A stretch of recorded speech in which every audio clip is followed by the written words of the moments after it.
Happy Thanksgiving, everyone. My name is Tara, and I serve on our senior leadership team here at Lift Church, and also as a missionary at our Guelph campus. And I just have one announcement for you guys today. So the Fall Simple Church Retreat is happening this coming weekend, October 14th to 16th. If you haven't registered, you maybe have like 30 seconds left to do that. So if you want to come this weekend, grab your phone, head to engage.liftchurch.ca and sign up for Simple Church Retreat. There are few spots left, so if you want to be there, do that right now, and we'll see you this weekend. If you already signed up for Simple Church Retreat, just a reminder to make sure you pay for your spot, so you can find the payment link in the event chat, and that would be really helpful for our retreat team this week. That's all from me. As a reminder, you can find other events, courses, information on Simple Church and who we are, all at engage.liftchurch.ca. So if you ever have questions or you're looking for something specific, feel free to head to that space. And I'm going to pass it back to the host of your regional gathering. Talk to you later.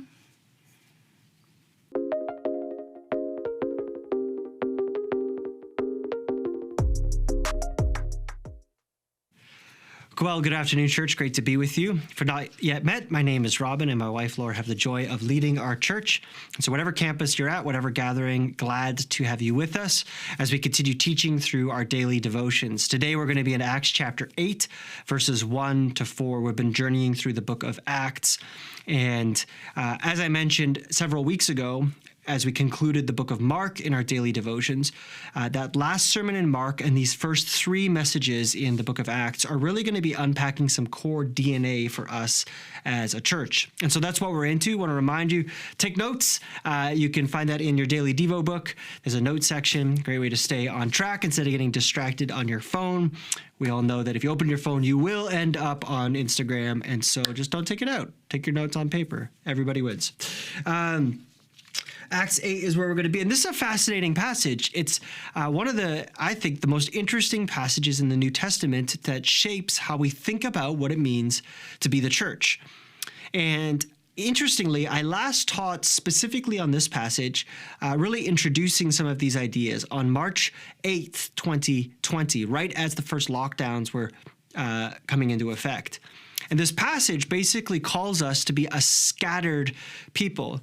And it was a really interesting time to call our church to be a scattered people because that's in effect what the lockdowns were doing. At the time, I didn't anticipate that they would last as long as they did, but it's good to return to this passage in a more normal world and hopefully remind us all, and perhaps for many of us for the first time, hear a call to be a people that live sent. This passage was the passage that really inspired the name of the book that we subsequently wrote called Living Sent that many of you have used as a discipleship guide. So with all that said, let's jump into Acts 8, 1 to 4. And just a quick context for what's going on here. The church has been birthed. They're doing really well. It's growing. They've started to come under some persecution in Acts chapter 4, some eternal struggle in Acts chapter 6. And in Acts chapter 7, we see the first signs of the real challenges that are on their way. In Stephen being martyred for proclaiming Jesus. And so we pick up the story right after Stephen has died. It says this, on that day, Saul agreed with putting him, Stephen, to death. On that day, a severe persecution broke out against the church in Jerusalem, and all except the apostles were scattered throughout the land of Judea and Samaria. Devout men buried Stephen and mourned deeply over him. Saul, however, was ravaging the church.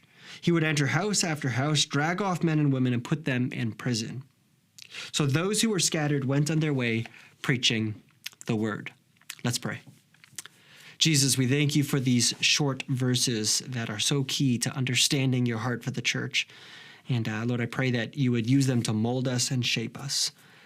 Jesus, that it would not be my ideas, but your call from your word that resonates with us. Amen. So we have this vibrant church. It's growing. They're reaching people. But the reality is that whenever you have success, this is true in church life, it's true in school life and business life, it doesn't matter. Whenever you have success, it's inevitable that there will be critics and challenges to come. And Chapter 7 showcases some of the internal challenges that they were facing. As they grew, they had some structural challenges that they had to navigate. And I've written and talked about those over the years. In chapter 7, though, there's this first real blow. And it's significant because Stephen's death basically marks a turning point for the church where, there was some critics, there was some persecution, but with Stephen being killed for his faith, it was clear that this was no longer just fun and games, that this was going to be a life or death following of Jesus, a life or death struggle. And when we face real challenges, I don't mean like surface level challenges. I mean the deep stuff, the stuff that really gets inside of us, those really difficult challenges. Individually, personally, but also collectively as a family, as a church. Those challenges become the defining moments in our life. They shape us, they mold us, and in many cases, they cause our character, who we are deep down, to rise to the surface, revealing our DNA. These events, especially the death of Stephen, is a defining moment in the life of the early church and would catalyze and cause some of the character of the church to really come into being.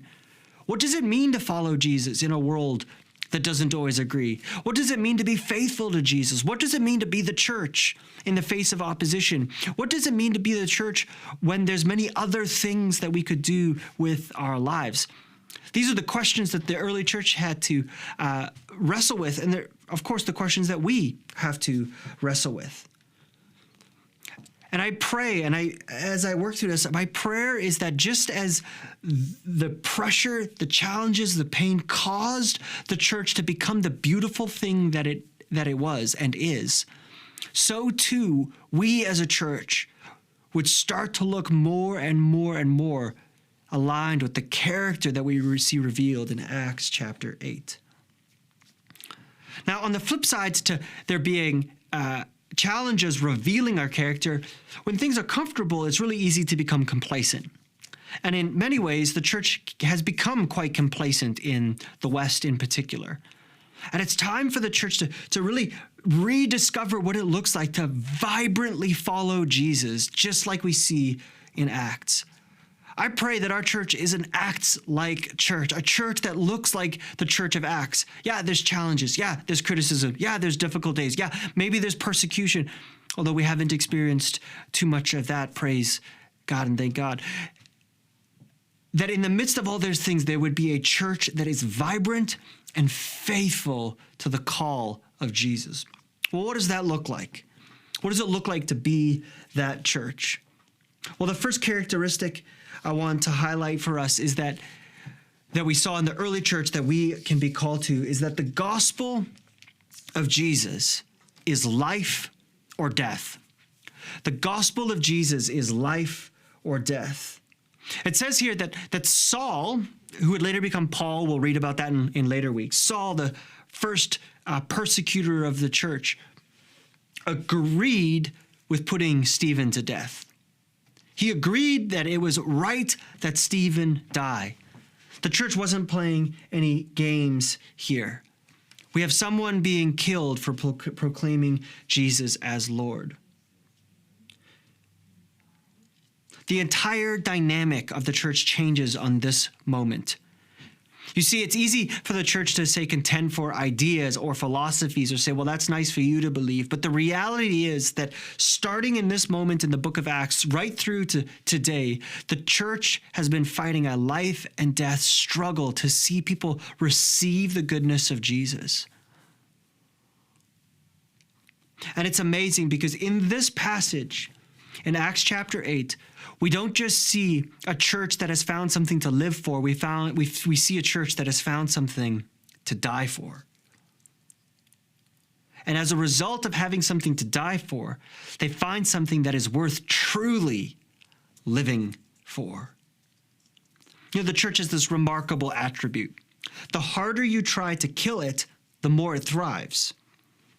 That's been true throughout history. The more you try to kill the church, the more it thrives. Well, why is that? Well, it's firstly because the church isn't built on people, it's built on Jesus. And Jesus promised that he would build his church and the gates of hell would not prevail against it. It's true because the church is rooted in the resurrection. We as followers of Jesus are people who believe that he has conquered death. Well, you can't kill something that has conquered death. The church will always survive, will always grow, will always be vibrant, and will always be faithful to Jesus because we're those that follow the one that has conquered death. You can't kill something that has overcome death. But there's a third reason why the church thrives under these sorts of challenges. It's because the church is made up of those people who have discovered the gospel and who have been so absolutely transformed by an encounter with the living God that as a result, there is no limit to which they would go. You see, the early church, as we see in Acts 8, starting with Stephen, but then leading to all the others, there was no limit to which they would go because they had encountered the living God. And compared to an encounter with Jesus that was so transformative and so powerful and so beautiful, they were willing to give everything for it. We find people who have found something to die for, and as a result, something to truly live for. You see, the gospel is not just about being saved from our sin so that we can go to heaven. The gospel is an invitation to be fully alive. And that's what we see modeled here. Even as Saul is agreeing with putting him to death, the church says, you know what? We're willing to even go to death because we're already alive. We're fully alive. We're living for something that is worth dying for. See, the gospel is an invitation to be set free from a life of self-pursuit, of toil, of fear, of entrapment in sin. It's an invitation to live truly alive. And so because of that, because the church had received this gift of being made alive in Jesus, they had news to share. And even the very threat to their lives would not silence the church, would not silence those who had encountered Jesus.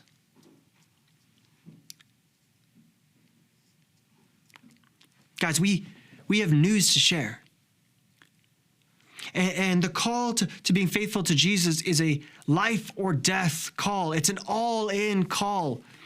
It's not like this add-on to our lives. It's something that we get to do all in, giving all of our lives because he gave all of his life for us.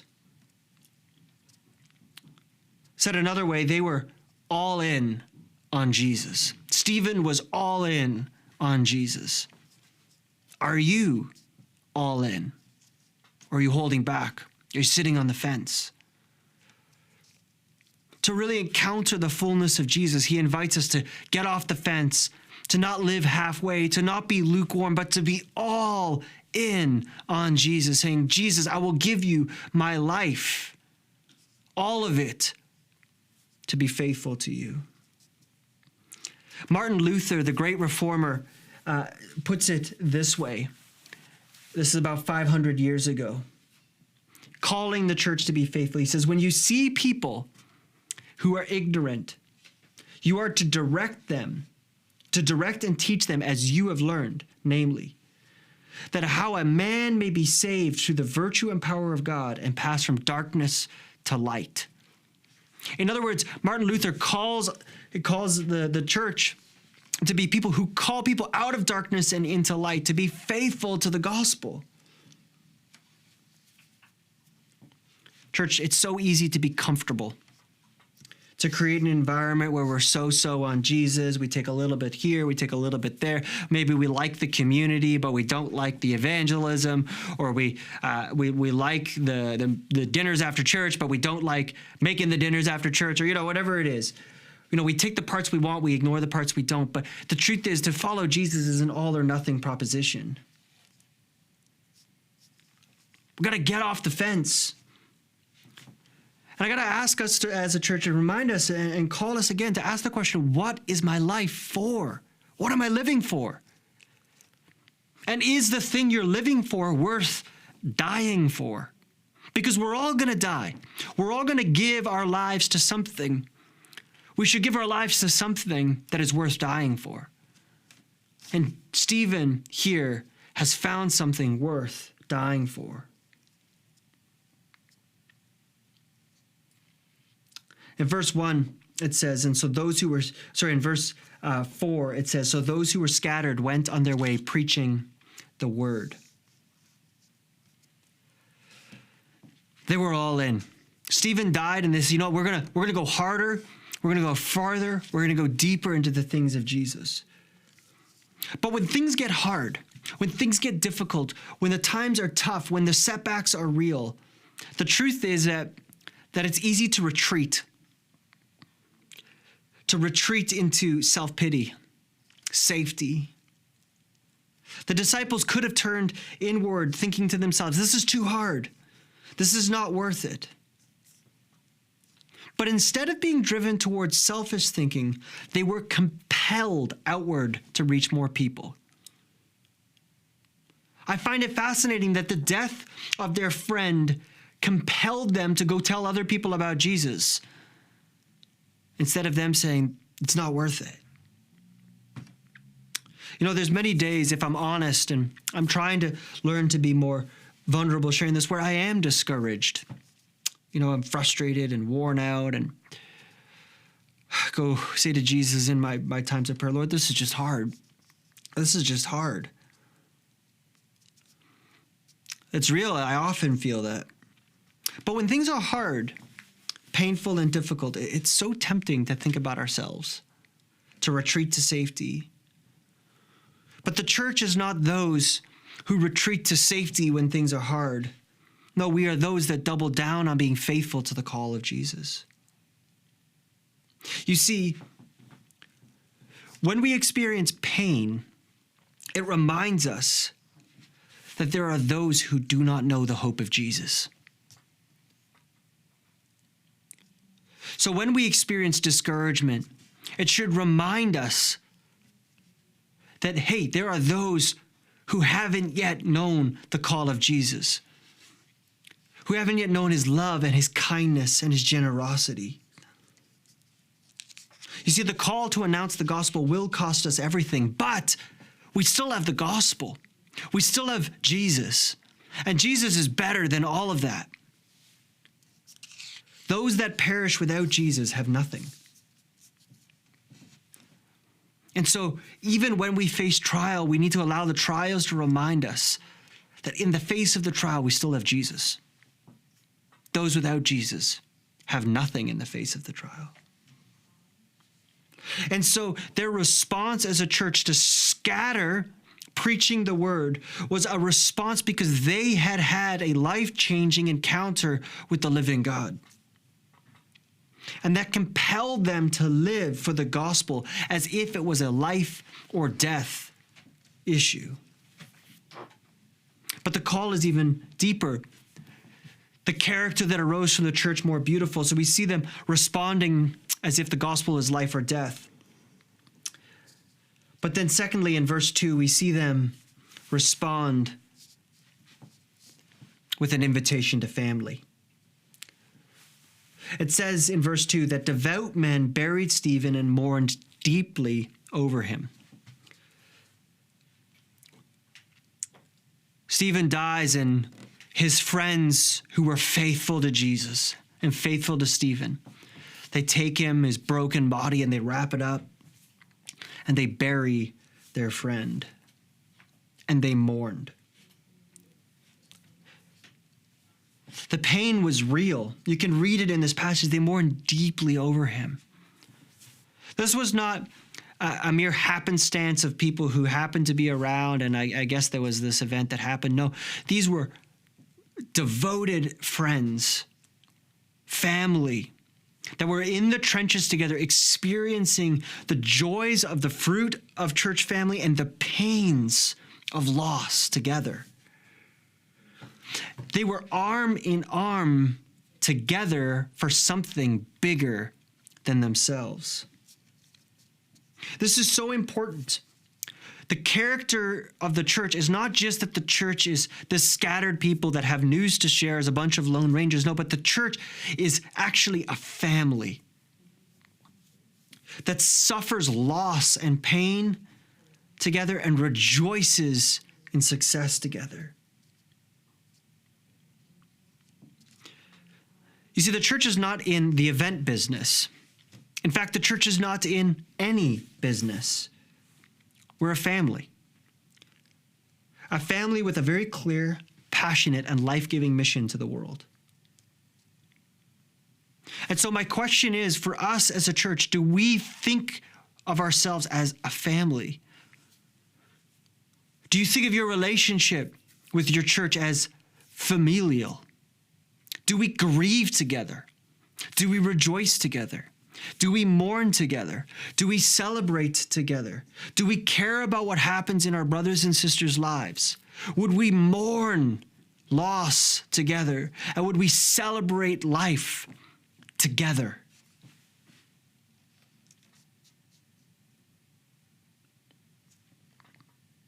You see, pain in relationships can either drive us apart or bond us together. And what we see here in the church is, although Stephen's loss was tremendously painful, it bonded them together. They mourned deeply together. You know, over the years, we have experienced many pains as a church. Some of them because of things in our control and things outside of our control. We've had loss, we've had death, we've had failures, we've had critics. You name it, we've experienced it. Because as I say, when you've been doing something long enough and you've had enough of a reach, inevitably the challenges come. But those pains have actually served to bond together our deepest friendships. And we have a choice to make in those moments when pain is real. It really surfaces how we think about our church. When the critics are real, it really surfaces how we think about church. You know, when things are hard, it's easy to join the crowd and throw a stone versus standing with those under attack. And yet what the church does in this moment is that they stand together. They mourn together. They bond together. You know, I see this happen in workplaces, in other contexts all the time, especially when a leader or somebody else is doing something we don't like, people just join the crowd of the critics. And it's really easy to be critical of your boss, your workplace, and complain. It's a lot harder to stand with them and say, I'm going to help you make it better. I'm going to mourn with you the loss. Something powerful happens when we pull together to make the impossible happen. And so in the same way that the challenges can cause us to retreat into ourselves, to safety, it can also cause us to retreat from other people. So when challenges happen, rather than mourning or rejoicing with others, we can just end up on our own.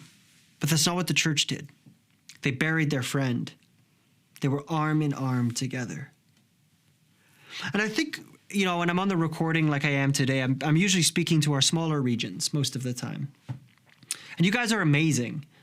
You work together, you bond together, and it's amazing to see the way that your relationships form. It's one of the things I love about our church the most is watching some of the smaller campuses really bond as you guys learn to serve and put effort out for Jesus together.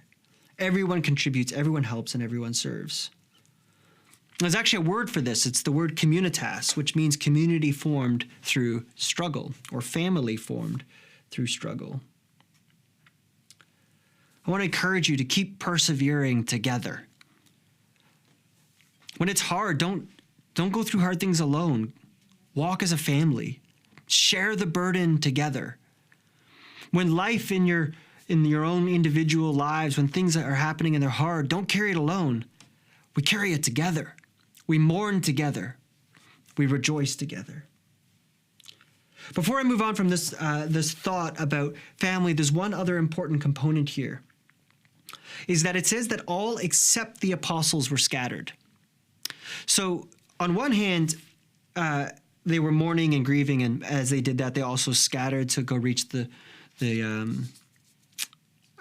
broader area around Jerusalem. But they were also still tied back to Jerusalem through the original church leaders. It says all except the apostles. So yes, the church scatters, but it was the apostles that stayed. And what that meant was that although the church scattered, they still understood that they were a family, that they were connected to something bigger than themselves. They saw themselves as part of the body. You know, there's a real tendency to think of our role in the church as I'm just an individual, and then to make decisions as an individual.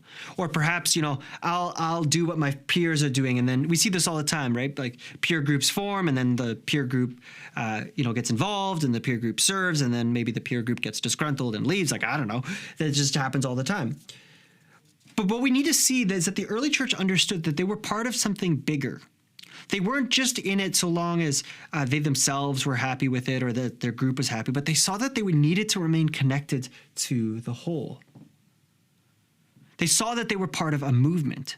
And when you're a movement, it doesn't matter which part of the movement you are. Every part is important, and every part celebrates the wins of every other part.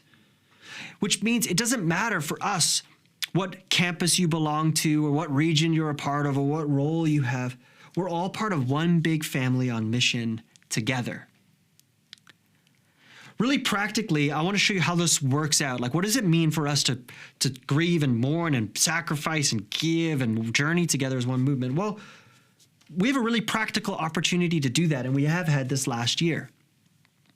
We bought this building, and it's been this crazy story of faith. God provided $1.6 million for us to purchase the building, and we've raised almost another 1.6 in order to renovate it. It's like a total miracle story. And it's been so cool to see our church bond together. Because one of the things that we prayed early on in the project, before we'd even made it public and before we had really launched it, was that it would be a unifying effort for our church. That it would serve every campus, and that every person in our church, regardless of what campus they're part of, would be a part of making it happen. And we've seen this happen. It's been incredible the way that this opportunity has bonded our church together. We've seen people sell vehicles, forego vacations, reallocate their bonuses from work, drawn from their long-term savings, sold possessions, given their raises. We've sacrificed together, and one day soon we'll rejoice together when it's done. In fact, we're almost there. And I pray that as we draw to the finish line, it would be a unifying moment for our church, as it has been so far. The gala is coming up on November 17th, and I pray that, we can pitch the vision and go all out, but at the end of the day, it's a call for our church to be a family and to do something together as a family. And so my prayer is that every person in our church would be at gala and would contribute sacrificially to helping this project and the years ahead of planting churches and multiplying disciples and telling people about Jesus, that we would have the financial fuel to do that as a church.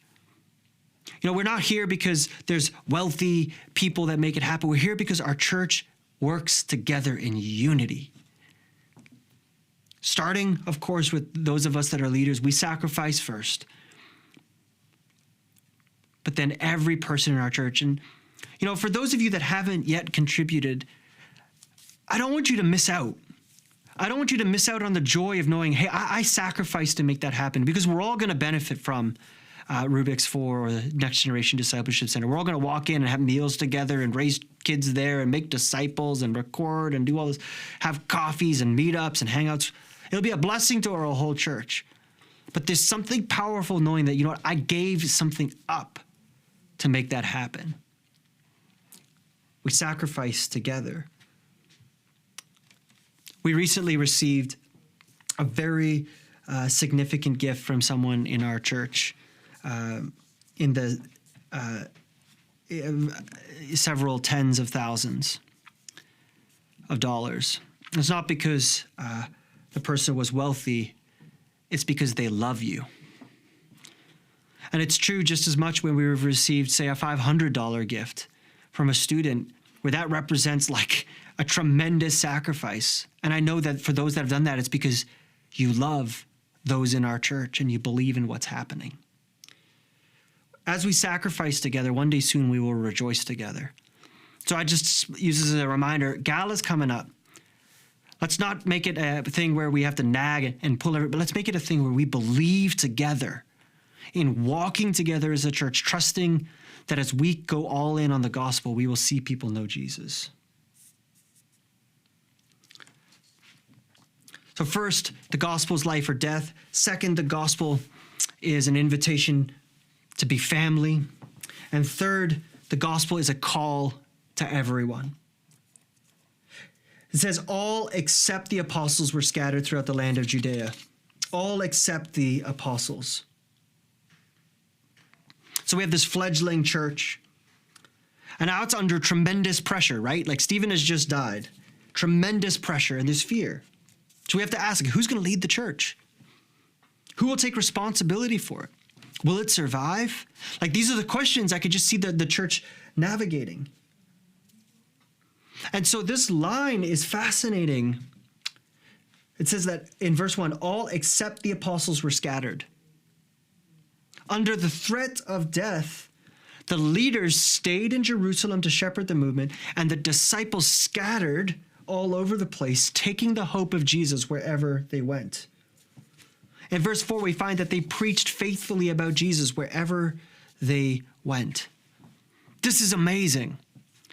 This is, I think, one of the most beautiful passages of what it looks like to be the church. Here in Acts chapter 8, under the threat of death, the growth of the church to leave the place of comfort in Jerusalem to go reach people was led by ordinary, regular, nameless believers. It was these ordinary believers, people like you, people like me, that planted the initial churches, that had the boldness and the courage and the conviction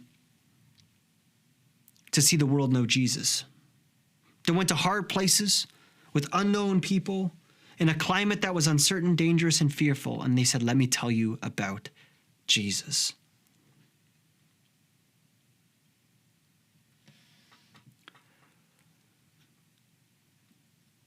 If we fast forward to Acts 11, we find that they became the first church planters. This is what the church looks like when it's really healthy. Everyone takes responsibility for the call to go and make disciples. It means that everyone heads out into the world with eyes open to the lostness around them and looks at that as an opportunity to be bold, creative, visionary followers of Jesus. This is why, as a church, we believe that anyone can plant a church, because we're all called to make disciples. And so we plant churches by just making disciples. Everyone is called to full-time ministry. Everyone is called to a life given to the name of Jesus and telling people about him.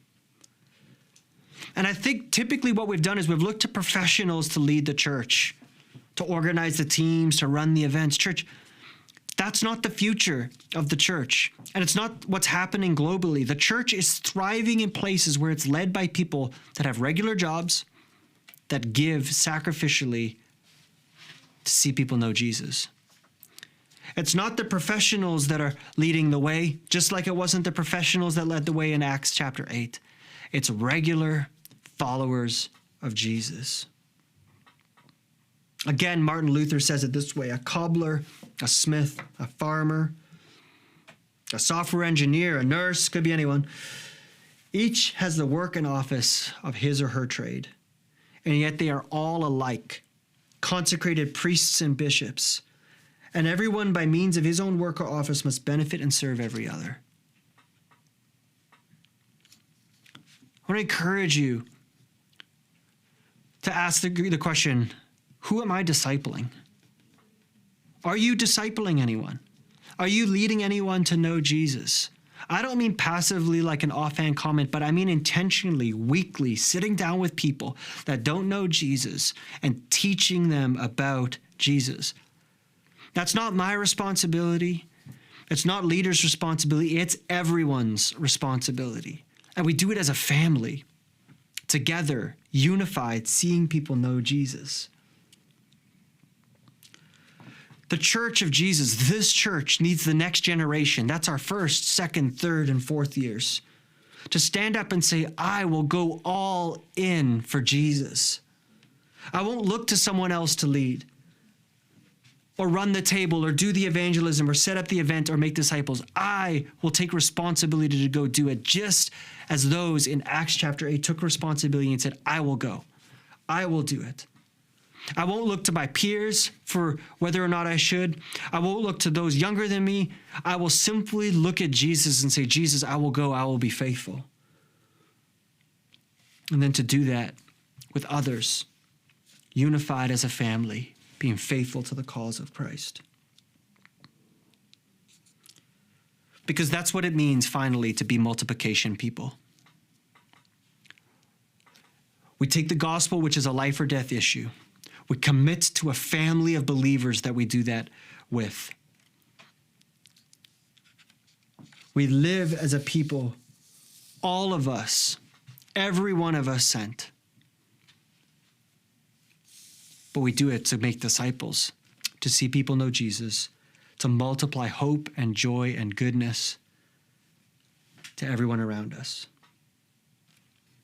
What would it look like if we were to be like the Acts 8 church, where everyone, all were scattered?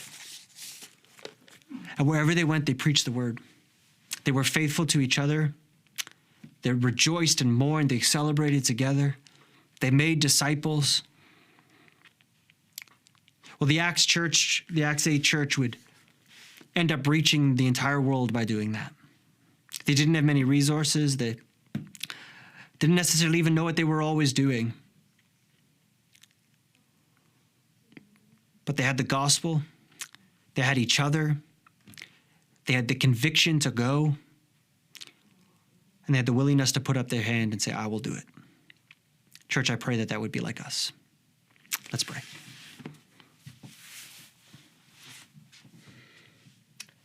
Jesus, I pray that we would be faithful to you in your word. We thank you that you call each of us to go make disciples. Lord, I pray that we would do it. I pray that we would do it, Jesus. I pray that we would do it. Jesus, I pray that we would be faithful to go make disciples, all of us taking up the call, not looking to the left or to the right, but keeping our eyes fixed on you. Jesus, encourage us as we go. Amen. Amen. Thank you, guys. It's been a great week. Next week, we're going to continue on our journey at Acts as we shift from these DNA-centric passages to more traditional teaching mode. Love you all. We'll see you soon. Bye.